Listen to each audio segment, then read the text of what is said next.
اعوذ باللہ من الشیطان الرجیم بسم اللہ الرحمن الرحیم الحمدللہ رب العالمین والصلاة والسلام علی سید المرسلین سیدنا و نبینا و شفیعنا و مولانا محمد و آلہ و اصحابہ و ازواجہ و ذریاتہ اجمعین رب اشرح لی صدری ویسر لی امری واحلل عقدۃ من لسانی یفقہوا قولی۔ السلام علیکم ورحمۃ اللہ وبرکاتہ۔ آج ہم اپنے وقوف کا لیسن آگے شروع کریں گے، اور آج ہم نمبر 12 پہ صاد اور لام جو ہے اس کو دیکھیں گے کہ اس کا کیا مطلب ہے۔ اس کا قد یوصل کا مخفف ہے، یہ صاد اور لام لکھا ہوتا ہے۔ یہاں پر ضرورت کے وقف اور نشان وصل کا اگر وہاں پہ ہو تو اس وقت یہاں پہ وقف جائز ہے، یہاں پہ وقف کر لینا چاہیے اگر صاد اور لام لکھا ہوا ہے تو۔ نمبر 13 پہ قف ایک لفظ آتا ہے، قوف اور فا۔ اس علامت کے معنی ہے ٹھہر جاؤ، اور یہ علامت وہاں استعمال کی جاتی ہے جہاں پڑھنے والے کو ملا کر پڑھنے کا احتمال ہو، تو یہاں پہ ہمیں ٹھہرنے کی علامت دی جاتی ہے۔ پھر ہمارے پاس نمبر 14 پہ سین یا سکتہ کی علامت آتی ہے، یہاں پہ ٹھہرنا چاہیے مگر سانس نہ ٹوٹنے پائے۔ جو پیچھے بھی ہم لوگوں نے اس کا تذکرہ کیا کہ سکتہ کیسے ہوتا ہے، جیسے کلا بل رونا، یعنی بل کے بعد سکتہ لکھا ہوتا ہے، اور قرآن مجید میں جس جگہ پہ وہاں پہ چھوٹا سا لکھا ہوتا ہے سکتہ، تو ہمارا سانس نہیں ٹوٹنا چاہیے، آواز رک جائے تھوڑی دیر کے لیے۔ نمبر 15 پہ ہمارے پاس وقفہ یعنی لمبے سکتے کی علامت ہے، اور یہاں پر سکتے کی نسبت زیادہ ٹھہرنا چاہیے لیکن سانس نہ توڑیں۔ سکتے اور وقفے میں فرق یہ ہے کہ سکتے میں کم ٹھہرنا ہوتا ہے اور وقفے میں زیادہ۔ اس کے بعد 16 نمبر پہ ہمارے پاس جو آتا ہے کاف لکھا ہوتا ہے، باریک کاف جو ہے یہ علامت کذالک کی ہے، یعنی وہی وقف ہے جو اوپر جو ہے گزر چکا ہے، یعنی جو پیچھے آیا ہے اسی طرح کا یہ وقف ہے۔ اگر رکنے کا آیا تو رک جائیں گے، نہیں رکنے کا آیا تو نہیں رکیں گے۔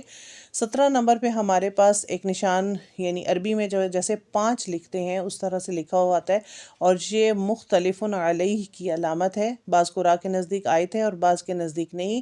اگر وقف کر لیا جائے تو اعادے کی ضرورت نہیں ہوتی۔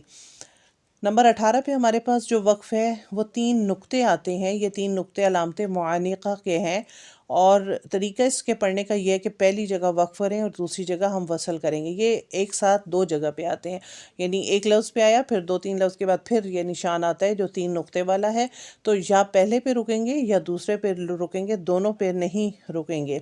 اگر پہلے پہ رک گئے تو دوسرے پہ نہیں رکیں گے، اور اگر پہلے پہ نہیں رکے تو دوسرے پہ لازمی رکیں گے، تاکہ ہمیں معنی سمجھنے میں دقت نہ ہو۔